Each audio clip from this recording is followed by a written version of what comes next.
जानिबा मूर्ख लोक अज्ञानी लोक तांकर समय किपरि भावे अतिवाहित करन्ते।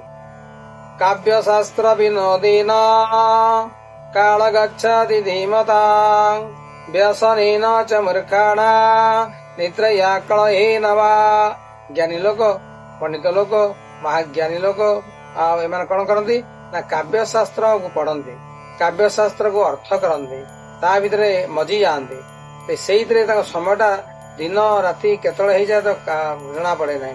काव्य शास्त्र को विनोद कर आनंद सहित समय कटे जाए, सुख पाती। मूर्ख विलास व्यसन कली कजिया करवा, विलास व्यसन करवा, भल खाइबा, भल पिंधा, बाहर बुलवा, यही से समय कटाए। श्लोकटी कहला व्यसन च मूर्खाणा, विलास व्यसन मूर्ख माने निद्रया निद्रा शोवा, कलह करवा, यही सब मुख्य मंत्र।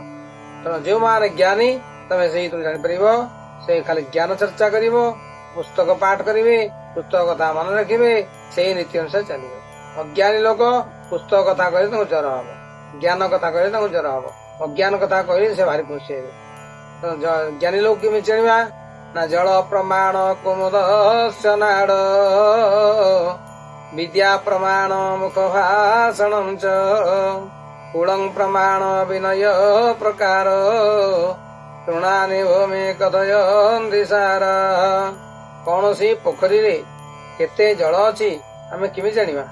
जदि से पोखरी रे गोटे पद्म फूल बा कई फूल फुटी से फूलटा को भिड़ी टाणिबा ता नाड़ सह से छिड़ी आसिबो। नाड़टी जेड़िकी से पोखरी पानी अच्छी से जल प्रमाण कुमुदर नाड़ू जानिबा कई नाड़ू।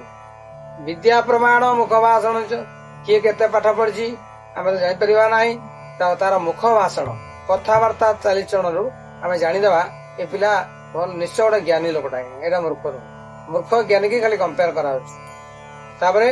जल प्रमाण कुमुदस्य नाड़ विद्या प्रमाण मुख भाषण कूल प्रमाण तू कूल किए जात हो कूलर तार आचार व्यवहार चालीचरण वस्त्र शुद्धता कथार शुद्धता वाक्यर शुद्धता आचरण जनईदेव हाँ ये लोकटा यही जातिर हो।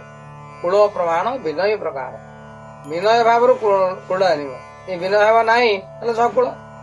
तृणानि भूमि कथयन्ति सार क्यों भूमि रे केते उर्वरता अच्छी साइंटिस्ट कह आम कि ना आम भी कहीपर कहवा ना तृण मान घास घास छनछनिया ही बढ़ी भल भाव वृद्धि घटी जानिबा से माटी उर्वरता रही।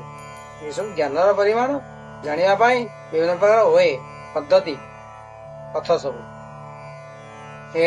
चाणक्यर गोटे उपादेय श्लोक। ये श्लोकटी यदि चरितार्थ करती अनेक कार्य रही। हरि ओम तत्सत।